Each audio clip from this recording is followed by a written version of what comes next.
ആകാശവാണി കോഴിക്കോട്. വനിതാവേദി.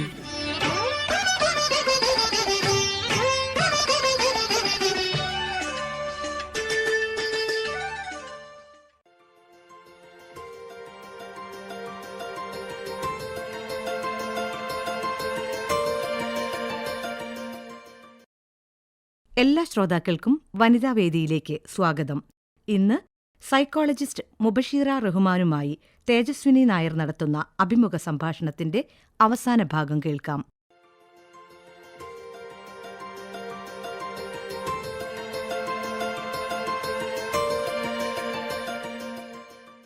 നമ്മൾ ഈ അടുത്ത കാലത്ത് വളരെയധികം കേട്ട ചില വാക്കുകളാണ് toxicity, toxic relationship, gas lighting, manipulation തുടങ്ങിയ കാര്യങ്ങൾ. എസ്പെഷ്യലി പ്രണയബന്ധങ്ങളിൽ എപ്പോഴും കേൾക്കുന്ന വാക്കുകളും ആണ് ഇതെല്ലാം. ശരിക്കും എന്താണ് ഒരു ടോക്സിക് റിലേഷൻഷിപ്പ്? ഓക്കെ, ഇപ്പോൾ ശരിക്കും ഞാൻ വിശ്വസിക്കുന്ന ഒരു കാര്യം എന്ന് പറഞ്ഞു കഴിഞ്ഞാൽ എല്ലാ മനുഷ്യനും ഒരു പരിധിവരെ ടോക്സിക് ആണ്. എൻ്റെ പാർട്ട്ണർ എനിക്ക് 2 ദിവസം മെസ്സേജ് അയക്കാണ്ടിരുന്നു കഴിഞ്ഞാൽ എനിക്ക് കുശുമ്പും ദേഷ്യവും സങ്കടവും എല്ലാം വരും.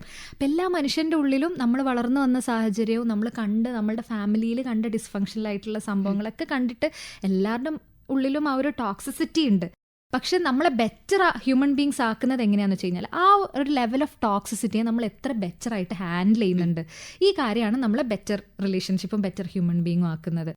മെൻ്റൽ ഹെൽത്തിനെ പറ്റി സംസാരിക്കണം എന്ന് പറയുമ്പോൾ നമ്മൾ കാണാതെ പോകുന്നൊരു സംഭവം എന്ന് വെച്ച് കഴിഞ്ഞാൽ പല സ്ഥലങ്ങൾ യൂസ് ചെയ്യേണ്ടാത്ത സ്ഥലങ്ങളിലൊക്കെ ഈ സംഭവങ്ങൾ യൂസ് ചെയ്യപ്പെടുന്നുണ്ട്. ഇപ്പോൾ പറഞ്ഞ പോലെ തന്നെ ഈ കേട്ടോണ്ടിരിക്കുന്നതെന്ന് പറഞ്ഞ പോലെ, അതായത് പെട്ടെന്നൊരു സിനിമയിൽ ഒരു ഹൊറർ സീന് വന്നു കഴിഞ്ഞാൽ അയ്യോ ഞാൻ ട്രോമറ്റൈസ്ഡ് ആയിപ്പോയി, ഇല്ലെങ്കിൽ ഇന്നലെ എൻ്റെ ട്രെയിൻ മിസ് ഔട്ട് ആയി കഴിഞ്ഞാൽ ഞാൻ ഡിപ്രസ്ഡ് ആയിപ്പോയി. അപ്പം ഇങ്ങനെയുള്ള വാക്കുകൾ ഭയങ്കര കോമൺ ആയിട്ട് യൂസ് ചെയ്യുന്നുണ്ട്. ഇതിൻ്റെ ഒരു വലിയൊരു ഫ്യൂച്ചറിസ്റ്റിക് പ്രോബ്ലം എന്താണെന്ന് ചോദിച്ചു കഴിഞ്ഞാൽ ശരിക്കും ട്രോമ അനുഭവിക്കുന്നതും ശരിക്കും ഡിപ്രഷൻ അനുഭവിക്കുന്നവരും കൺഫ്യൂസ്ഡ് ആവാൻ തുടങ്ങും. അതായത് അവൾക്കും ട്രോമ ഉണ്ടെന്ന് പറഞ്ഞു, പക്ഷെ അവളത് ബെറ്റർ ആയിട്ട് ഹാൻഡിൽ ചെയ്യുന്നുണ്ട്, എനിക്കത് ഹാൻഡിൽ ചെയ്യാൻ പറ്റുന്നില്ലല്ലോ എന്നുള്ളൊരു രീതിയിലേക്ക്.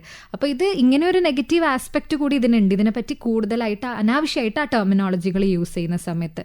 ഇപ്പോൾ ഒരു ടോക്സിക് റിലേഷൻഷിപ്പ് ആണെങ്കിൽ മെയിനായിട്ട് 5 കാര്യങ്ങൾ ഉണ്ടാവും എന്നുള്ളത് ആലോചിക്കുക. ഒന്നെന്ന് പറയുന്നത് കൺട്രോളിങ് ആയിട്ടുള്ള ബിഹേവിയർ. അതായത് നമ്മളത് ചെയ്യാൻ പാടില്ല, ഇത് ചെയ്യാൻ പാടില്ല.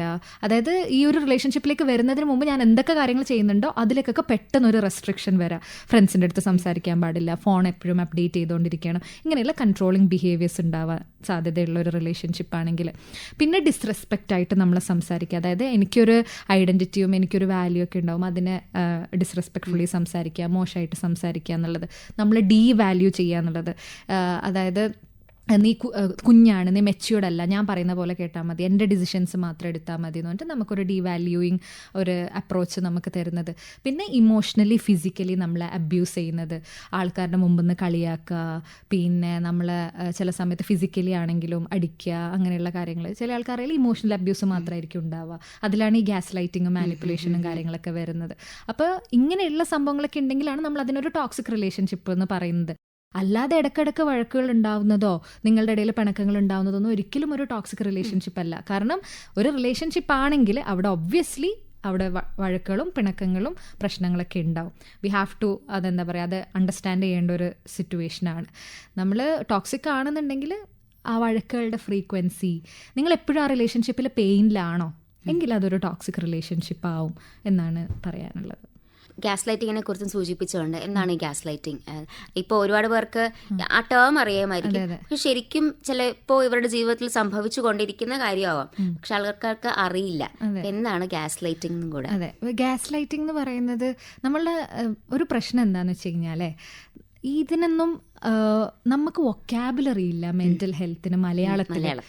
ഇപ്പോൾ ഒരാൾ മാനിപ്പുലേഷൻ എന്താണ് മാം, ഇല്ലെങ്കിൽ ഗ്യാസ് ലൈറ്റിംഗ് എന്താണ് മാം എന്ന് എനിക്ക് എക്സ്പ്ലെയിൻ ചെയ്ത് കൊടുക്കാനേ പറ്റുള്ളൂ. അതിൻ്റെ പ്രോപ്പർ മലയാളം എനിക്ക് പറഞ്ഞു കൊടുക്കാൻ പറ്റില്ല, കാരണം വൊക്കാബുലറി ഭയങ്കര കുറവാണ്. ഇപ്പോൾ ഈ ഗ്യാസ് ലൈറ്റിംഗ് സിംപ്ലി എന്താന്ന് പറഞ്ഞു കഴിഞ്ഞാൽ ഒരാളുടെ റിയാലിറ്റിയെ നമ്മൾ ട്വിസ്റ്റ് ചെയ്ത് കൊടുക്കുക എന്ന് പറയുന്നത്. അങ്ങനെ ഒരു റിയാലിറ്റിയേ ഇല്ല എന്നുള്ള രീതിയിൽ നമ്മളുടെ റിയാലിറ്റിയെ നമ്മൾ ചോദ്യം ചെയ്യുന്ന രീതിയിൽ ആവപ്പെടുക എന്നുള്ളതാണ് ഈ ഗ്യാസ് ലൈറ്റിംഗ് കൊണ്ട് സിംപ്ലി പറഞ്ഞു കഴിഞ്ഞാൽ.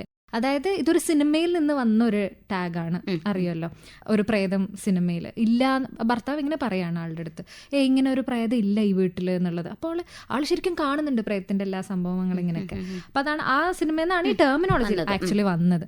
ഇപ്പോൾ ഒരു റിലേഷൻഷിപ്പിൽ ഇങ്ങനെയൊക്കെ നീ ചെയ്യുന്നുണ്ട്, നീ ചെയ്യുന്ന കാര്യങ്ങൾ ബുദ്ധിമുട്ടാക്കുന്നുണ്ട്, നീ ഇന്ന് ചെയ്തത് കഴിഞ്ഞപ്പോൾ എനിക്ക് ഭയങ്കര സങ്കടമായിട്ടുണ്ടെന്ന് പറയുമ്പോൾ ഞാനത് ചെയ്തിട്ടില്ലല്ലോ, ഞാനത് അങ്ങനെ പറഞ്ഞിട്ടില്ല, ഇല്ലെങ്കിൽ അങ്ങനെ പറഞ്ഞത് എനിക്ക് സങ്കടമായോ, ഞാൻ അങ്ങനെ പറഞ്ഞോ എന്നൊക്കെ പറയുമ്പോൾ നമ്മളുടെ റിയാലിറ്റി ശരിക്കും അങ്ങനെ പറഞ്ഞോ, ശരിക്കും അങ്ങനെ സംഭവിച്ചോ എന്നുള്ള രീതിയിൽ നമ്മളുടെ റിയാലിറ്റി തന്നെ ഡിസ്റ്റോർട്ടഡ് ആവാൻ പോവുകയാണ്. അപ്പോൾ അതിനാണ് ഈ ഗ്യാസ് ലൈറ്റിംഗ് എന്ന് സിംപ്ലി പറയുകയാണെങ്കിൽ.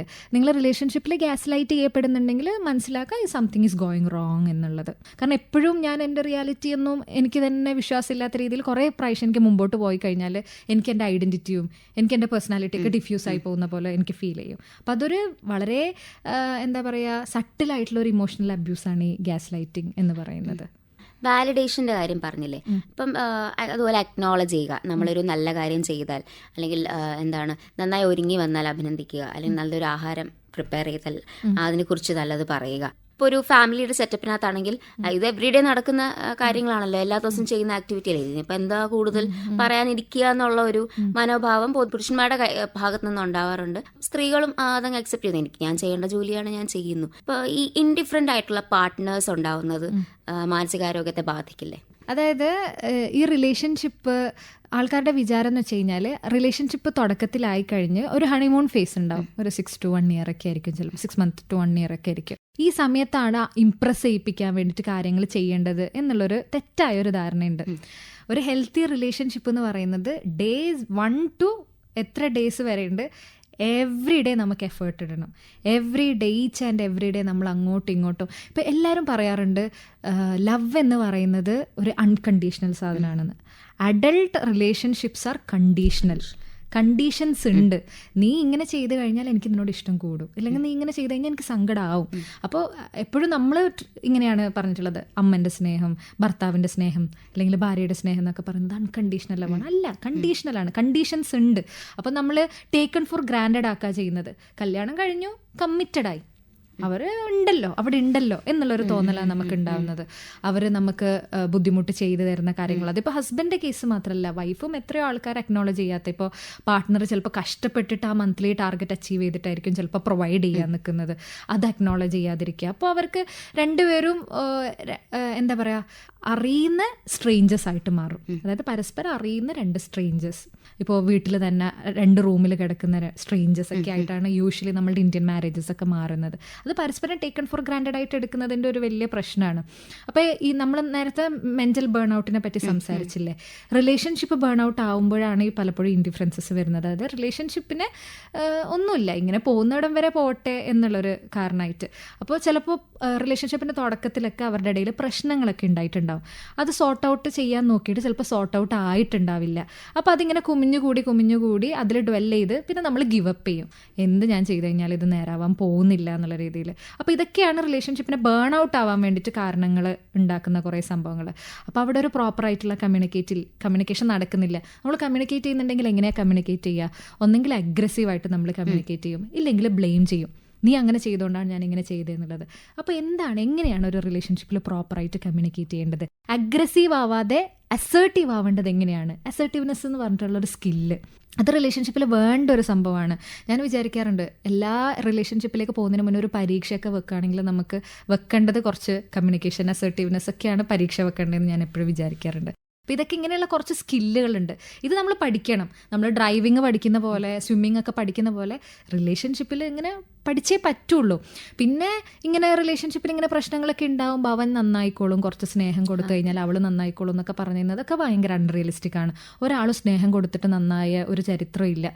അൺടിൽ ആൻഡ് അൺലെസ് ആൾ വിചാരിക്കുകയാണ്, ഓക്കെ എൻ്റെ പാർട്ട്ണറിന് എൻ്റെ ഇന്ന ക്യാരക്ടറിസ്റ്റിക്സ് കുറച്ച് ബുദ്ധിമുട്ടാവുന്നുണ്ട്, അപ്പോൾ ഞാൻ കുറച്ച് ചേഞ്ച് ചെയ്യേണ്ടതായിട്ടുള്ള കുറേ കാര്യങ്ങളുണ്ട് എന്ന് മനസ്സിലാക്കി ആൾ സ്വയം തീരുമാനം എടുക്കുകയും ഇൻസൈറ്റ് ഉണ്ടാക്കിയെടുക്കുകയും ചെയ്യുമ്പോഴാണ് അവിടെ മാറ്റം എന്ന് പറയുന്നത് പോസിബിൾ ആവുന്നത്. അല്ലാതെ ഒരു രീതിയിൽ നമ്മൾ സ്നേഹം കൊടുത്തതുകൊണ്ടോ കരഞ്ഞതുകൊണ്ടോ വാവിട്ട് നിലവിളിച്ചുകൊണ്ടൊന്നും ഒരാൾ മാറാൻ പോകുന്നില്ല. ഈവൻ തെറപ്പിയിലേക്ക് വരുന്ന ആൾക്കാരാണെങ്കിലും ചേഞ്ച് പോസിബിൾ അല്ലാതെ ആ ഒരു മൈൻഡ് സെറ്റോട് കൂടി വരാത്ത ആൾക്കാർക്ക് ഒരിക്കലും ചേഞ്ച് പോസിബിൾ ആവുന്നില്ല. റിലേഷൻഷിപ്പ് കഴിഞ്ഞ് നമ്മൾ ഒരു മാരിഡ് ലൈഫിലോട്ട് വരികയാണ്. അത് കഴിഞ്ഞ് മദർഹുഡ് ഒരുപാട് പേര് മദർഹുഡിലേക്ക് കാലെടുത്ത് വെക്കുന്ന ഒരു ഇൻഫോംഡ് ചോയ്സ് ഒന്നും അല്ല. ഇത് എത്രത്തോളം മാനസിക സംഘർഷങ്ങൾ ഉണ്ടാക്കുന്നു. അപ്പം നമ്മൾ ഇപ്പോഴും കൂടുതൽ കേൾക്കുന്നുണ്ട് പോസ്റ്റ്പാർട്ടം ഡിപ്രഷൻ. കൂടുതൽ കേൾക്കുന്നത് ഇപ്പോൾ റിപ്പോർട്ട് ചെയ്യപ്പെടുന്നതുകൊണ്ടാണ്. എന്താണ് ശരിക്കും പോസ്റ്റ്പാർട്ടം ഡിപ്രഷൻ? അതെങ്ങനെ ഉണ്ടാകുന്നു? മദർഹുഡ് ഒരു സ്വയം തീരുമാനമെടുത്ത് ഉണ്ടാകേണ്ട ഒരു പ്രോസസ്സ് അല്ലേ? കറക്റ്റാണ്. ചോദ്യം ഭയങ്കര പ്രസക്തമാണ്. അതായത് ഞാൻ നേരത്തെ സ്ത്രീകളുടെ മാനസികാരോഗ്യം ബയോളജിക്കലായിട്ടുള്ളൊരു സംഭവമല്ല എന്നുള്ളത് ഞാൻ ഒന്നും കൂടി ഇവിടെ ആവർത്തിക്കാം. അതായത് സ്ത്രീകളുടെ മാനസികാരോഗ്യം കുറച്ചും കൂടി സൈക്കോ സോഷ്യൽ പെർസ്പെക്റ്റീവിലാണ് നമ്മൾ കാണേണ്ടത്. ഇതൊരു സിസ്റ്റമാറ്റിക് ആയിട്ടുള്ളൊരു പ്രോബ്ലത്തിൻ്റെ ഒരു പാർട്ടാണ്. അതായത് നാട്ടുകാർക്കൊരു സ്കെയിലുണ്ട്.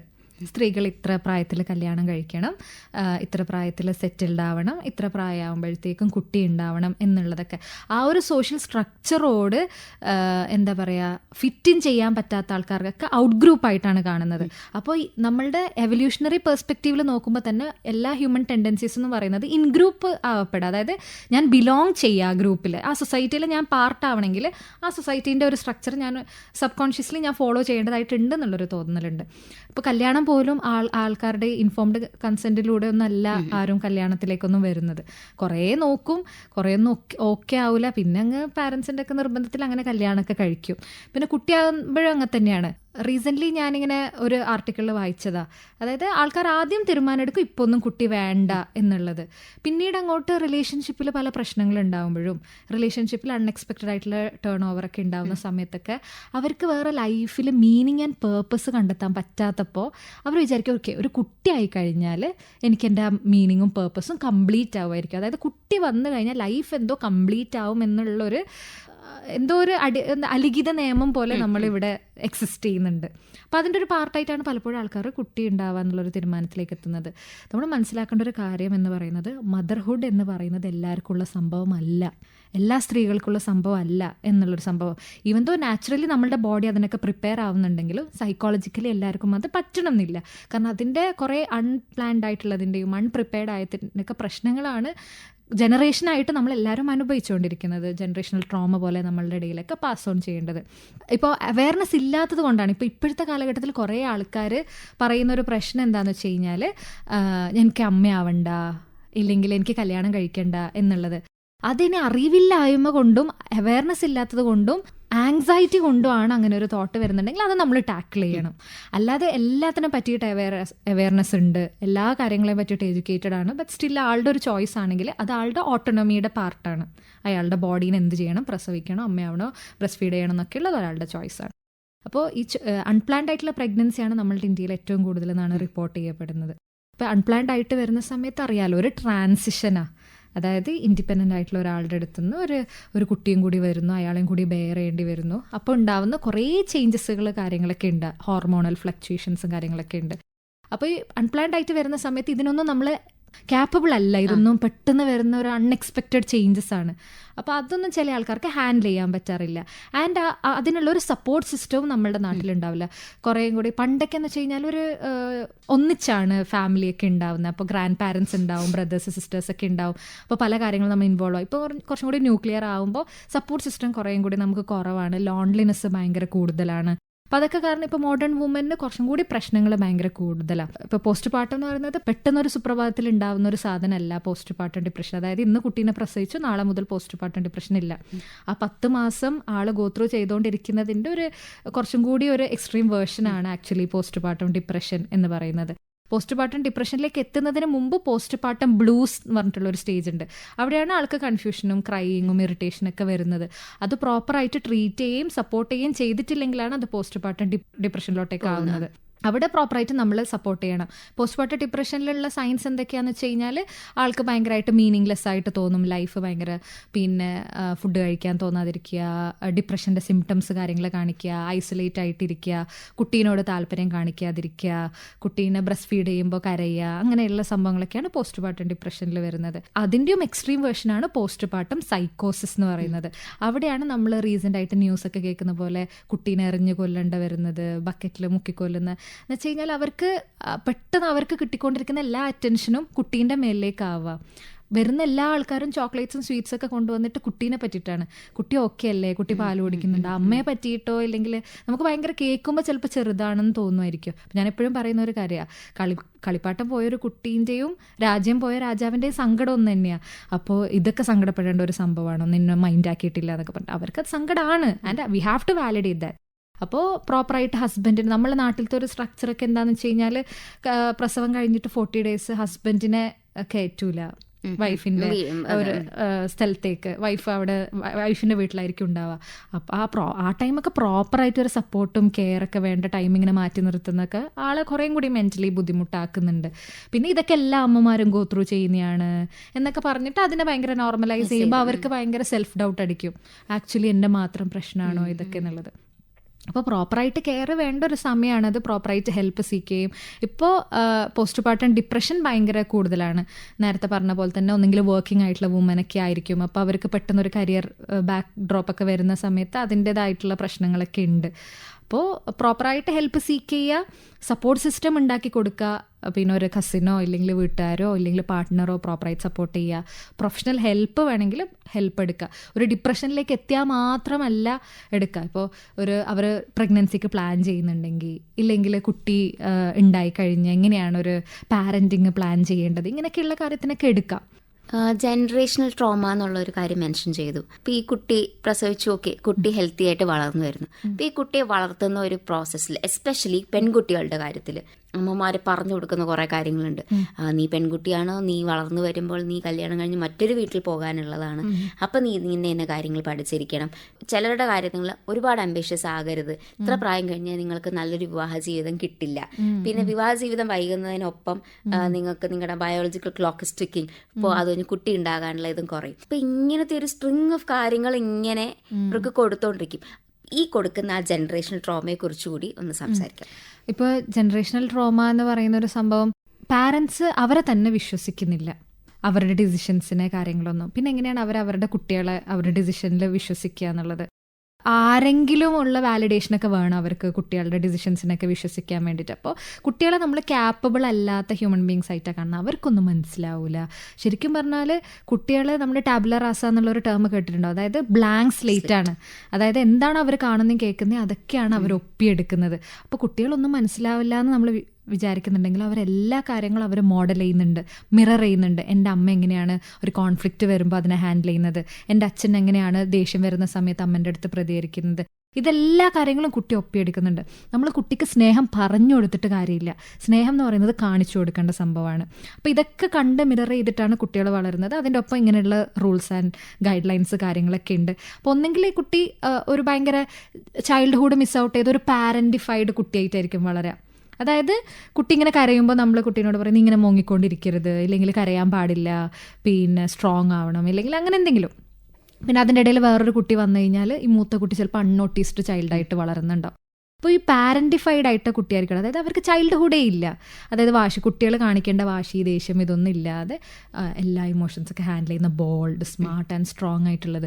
ഈ so called bold and smart strong എന്ന് പറയുന്ന കുട്ടികളാണ് പിന്നീട് അങ്ങോട്ട് ഏറ്റവും കൂടുതൽ മെൻ്റൽ ഹെൽത്ത് ട്രോമയിലൂടെ കടന്നുപോകേണ്ട ആൾക്കാർ. കാരണം അവരെപ്പോഴും ആ ഒരു ഇമേജിലേക്ക് ഫിറ്റാവാൻ വേണ്ടിയിട്ട് കാര്യങ്ങൾ ചെയ്യും. അവർ ചെറിയ പ്രായത്തിൽ തന്നെ പൈസ ഉണ്ടാക്കണം, ജോലി ചെയ്യണം, ഹൈപ്പർ ഇൻഡിവിജ്വൽ എന്ന് നമ്മൾ പറയും.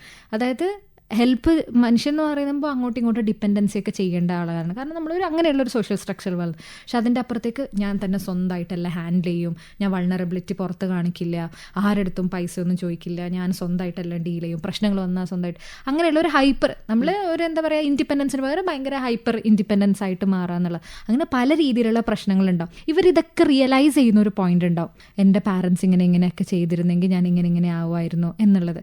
അപ്പോഴാണ് ഇവർക്ക് റിസെൻമെൻറ്റും പാരൻസിൻ്റെ അടുത്ത് ഗ്രഡ്ജസും കാര്യങ്ങളൊക്കെ വരുന്നത്.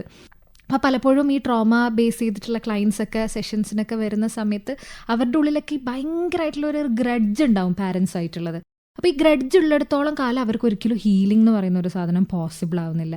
കാരണം അവർ എപ്പോഴും ആ ഒരു റിസെൻമെൻറ്റ് സാധനം അവരുടെ ഉള്ളിൽ ഉണ്ടാവുമല്ലോ. അപ്പോൾ അവരങ്ങനെയാണ്, ഇപ്പോൾ നമ്മളുടെ പാരൻസിനെ പറഞ്ഞിട്ട് കാര്യമില്ല, ഇപ്പോൾ അവരങ്ങനെയാണ് വളർന്നത്, അവരങ്ങനെയുള്ള ഒരു കൾച്ചറൽ സിറ്റുവേഷനിലാണ് ഉണ്ടായിരുന്നത്. അവരെ ഫൊഗീവ് ചെയ്യുക എന്നുള്ളൊരു സംഭവമുണ്ട്. ഫൊഗീവ് ചെയ്യാന്ന് പറഞ്ഞു കഴിഞ്ഞാൽ അവർ നമ്മളെടുത്ത് കാണിച്ച് ടോക്സിക് ആയിട്ടുള്ള എല്ലാ സാധനം അംഗീകരിക്കുക എന്നുള്ളതല്ല. അവരങ്ങനെ ആരും എന്നുള്ളൊരു സാധനത്തിനെ ആക്സെപ്റ്റ് ചെയ്യുക എന്നുള്ളതാണ് ഇവിടെ ഫൊഗീവ്നെസ് കൊണ്ട് ഉദ്ദേശിക്കുന്നത്. ആ ഫൊഗീവ്നെസ് ചെയ്തിട്ട് നമുക്ക് ചെയ്യാൻ പറ്റുന്ന കാര്യം, ട്രോമ എന്ന് പറയുന്നത് നമ്മളുടെ റെസ്പോൺസിബിലിറ്റി അല്ലായിരുന്നു, നമ്മളുടെ മേൽ അടിച്ചേൽപ്പിക്കപ്പെട്ട പക്ഷേ ഹീലിംഗ് എന്ന് പറയുന്നത് നമ്മളുടെ റെസ്പോൺസിബിലിറ്റിയാണ്. എന്നെ ട്രിഗർ ചെയ്യുന്ന കാര്യങ്ങൾ, എന്നെ സങ്കടപ്പെടുത്തുന്ന കാര്യങ്ങളൊക്കെ നമ്മളെപ്പോഴും നീ അങ്ങനെ സംസാരിക്കുന്നത്, എന്നെ അത് ട്രിഗർ ചെയ്യുന്നുണ്ടെന്ന് പറയുന്നതിനേക്കാളും എന്നെ അത് ട്രിഗർ ചെയ്യുന്നുണ്ടെങ്കിൽ ഞാനത് വർക്ക് ചെയ്യേണ്ടതായിട്ടുണ്ട്. അപ്പോൾ ഞാനത് പ്രോപ്പറായിട്ട് വർക്ക് ചെയ്തിട്ട് ഈ ഒരു ട്രോമ ഇല്ലെങ്കിൽ ഈ ഒരു ലൂപ്പ് വേറൊരാൾക്കും പാസ് ഓൺ ചെയ്യാതിരിക്കുക എന്ന് പറയുന്നതാണ് എനിക്ക് ചെയ്യാൻ പറ്റുന്ന ഏറ്റവും നല്ല കാര്യം. നമുക്ക് ഒരിക്കലും പാസ്റ്റിൽ പോയിട്ട് കറക്ഷൻസ് ഉണ്ടാക്കാൻ പറ്റില്ല. മുമ്പിലേക്ക് വരുമ്പോൾ എന്നിലൂടെ ഉണ്ടാകുന്ന കുട്ടി ഇല്ലെങ്കിൽ ഞാൻ വളർത്തുന്ന ആൾക്കാർക്ക് എനിക്ക് എന്തൊക്കെ ചെയ്യാൻ പറ്റും, എനിക്ക് എന്തൊക്കെ അതിനെ പറ്റിയിട്ട് അത് അങ്ങനെ പ്രശ്നങ്ങൾ നേരിടുന്ന ആൾക്കാരുടെ വോയിസസ് ആംപ്ലിഫൈ ചെയ്യുക, അവയർനെസ് ഉണ്ടാക്കി കൊടുക്കുക, ഇതൊക്കെയാണ് എനിക്ക് ചെയ്യാൻ പറ്റുന്നത്. അതാണ് ഈ ജനറേഷണൽ ട്രോമയുടെ ലൂപ്പ് ബ്രേക്ക് ചെയ്യുക കൊണ്ട് ഉദ്ദേശിക്കുന്നത്. ഓക്കെ.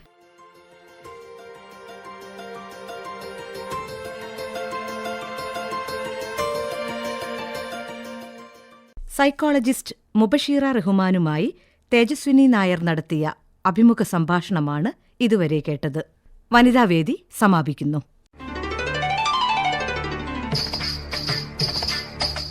വനിതാവേദി.